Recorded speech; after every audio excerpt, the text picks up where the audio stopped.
আসসালামু আলাইকুম। সকল এমপিভুক্ত বদলি প্রত্যাশী শিক্ষক ও শিক্ষিকা সবাই কেমন আছেন?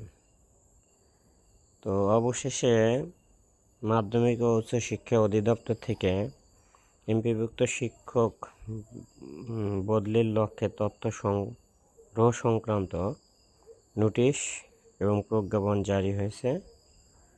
তো চলুন আমরা আসলে এই প্রজ্ঞাপনটি বিস্তারিত এখন পড়ে শোনাব। দেখুন, 21 এপ্রিল 2026 খ্রিস্টাব্দ।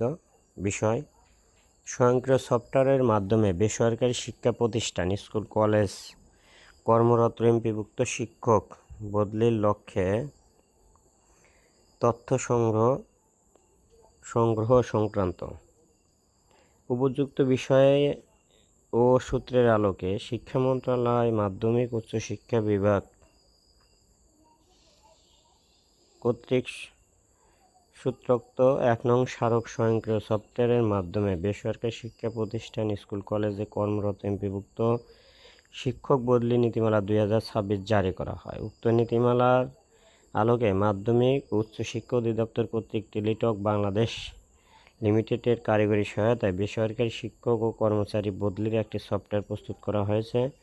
প্রস্তুতকৃত সফটওয়্যারের মাধ্যমে মাঠ পর্যায় থেকে প্রতিষ্ঠান প্রধান, সহকারী প্রতিষ্ঠান প্রধান, শিক্ষক ও কর্মচারীদের তথ্য সংগ্রহের নিমিত্তে আগামী 22/4/2026 তারিখ রাত 8টায় মাঠ পর্যায়ে সকল আঞ্চলিক পরিচালক, আঞ্চলিক উপপরিচালক, আঞ্চলিক উপপরিচালক, বিদ্যালয় ও পরিদর্শন শাখা, জেলা শিক্ষা অফিসার এবং উপজেলা থানা মাধ্যমিক শিক্ষা অফিসারের সমন্বয়ে জুম প্ল্যাটফর্মে এক ভার্চুয়াল সভার আয়োজন করা হয়েছে। উক্ত সভায় শিক্ষা মন্ত্রণালয়ের কর্মকর্তা সহ মহাপরিচালক, মাধ্যমিক ও উচ্চ শিক্ষা অধিদপ্তর ও সংশ্লিষ্ট কর্মকর্তাগণ সংযুক্ত থাকবেন। সবাই সকল কর্মকর্তাকে যথাসময়ে জুম প্ল্যাটফর্মে সংযুক্ত হওয়ার জন্য নির্দেশক্রমে অনুরোধ করা হলো। তো এ হলো নোটিশ।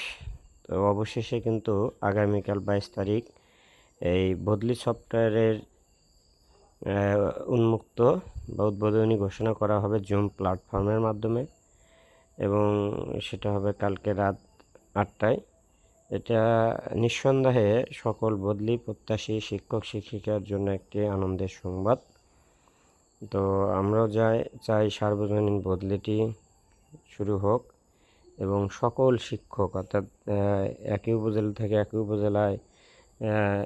উপজেলা থেকে ভিন্ন জেলায় বা এক জেলা থেকে ভিন্ন বিভাগে বিভিন্ন জেলায় সবারই বদলি হোক, এই প্রত্যাশা আজকের মতো এখানে শেষ করছি। সবাই ভালো থাকবেন, সুস্থ থাকবেন, এবং ভিডিওটি ভালো লাগলে অবশ্যই লাইক, কমেন্ট এবং আমার চ্যানেলটি সাবস্ক্রাইব করে এরকম সুন্দর সুন্দর আপডেট এনটিআরসি রিলেটেড ভিডিও পেতে পাশে থাকবেন। সকলকে ধন্যবাদ।